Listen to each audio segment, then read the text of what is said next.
এই দেশের পূজা মণ্ডপ পাহারা দেয় আলেম ওলামারা, সেই দেশে মাজার ভাঙা, মাজারে সেখানে লাশ পুড়িয়ে দেওয়ার মতো ঘটনা যেটা গোয়ালন্দে ঘটেছে, এটার আমি বাংলাদেশ জাতীয়তাবাদী দলের পক্ষ থেকে তীব্র নিন্দা জানাচ্ছি। রাজবাড়ীর গোয়ালন্দে নুরাল পাগলার দরবারে ভয়াবহ হামলার ঘটনায় স্তম্ভিত সারা দেশ। ভাঙচুর, অগ্নিসংযোগ, এমনকি কবর থেকে মরদেহ তুলে মহাসড়কে পুড়িয়ে দেওয়ার মতো নৃশংস ঘটনার সাক্ষী পুরো দেশ। জুমার নামাজের পরপরই বিক্ষুব্ধ জনতা দরবারে প্রবেশ করে ভাঙচুর চালায়। পুলিশের গাড়ি ও উপজেলা নির্বাহী কর্মকর্তার গাড়িও হামলার হাত থেকে রক্ষা পায়নি। মুহূর্তের মধ্যেই শান্ত এলাকার রূপ নেয় যুদ্ধক্ষেত্রে। কালো ধোঁয়া, চিৎকার আর আতঙ্ক ছড়িয়ে পড়ে চারদিকে।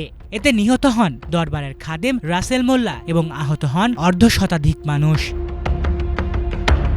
তবে দেশের আপামর মানুষের মনে সন্দেহ, এই ঘটনার পেছনে কেবলই সাধারণ মানুষের ক্ষোভ নাকি পর্দার আড়াল থেকে কেউ খেলছে ঘৃণ্য খেলা।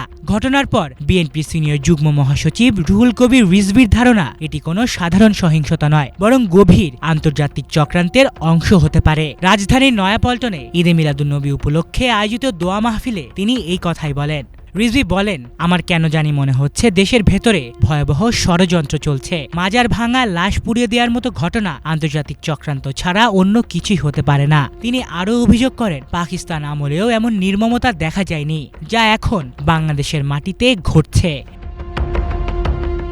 প্রত্যক্ষদর্শীদের ভাষ্য, উত্তেজিত জনতা প্রথমে মাজার ভাঙচুর করে, পরে মরদেহ তুলে এনে আগুন ধরিয়ে দেয়। সামাজিক যোগাযোগ মাধ্যমে এই ছবি ও ভিডিও দ্রুত ছড়িয়ে পড়ে। স্থানীয় আলেম সমাজ দাবি করছে, নুরাল পাগলার কবর শরীয়ত বিরোধীভাবে কাবা শরীফের আদলে নির্মিত হয়েছিল।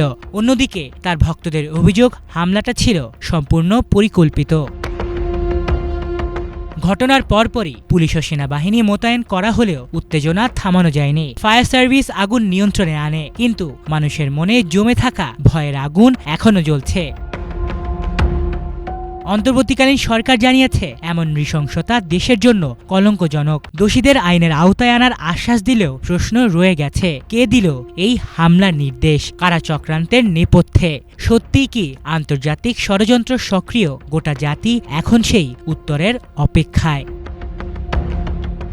আলিফ চৌধুরী, বাংলা ভিশন।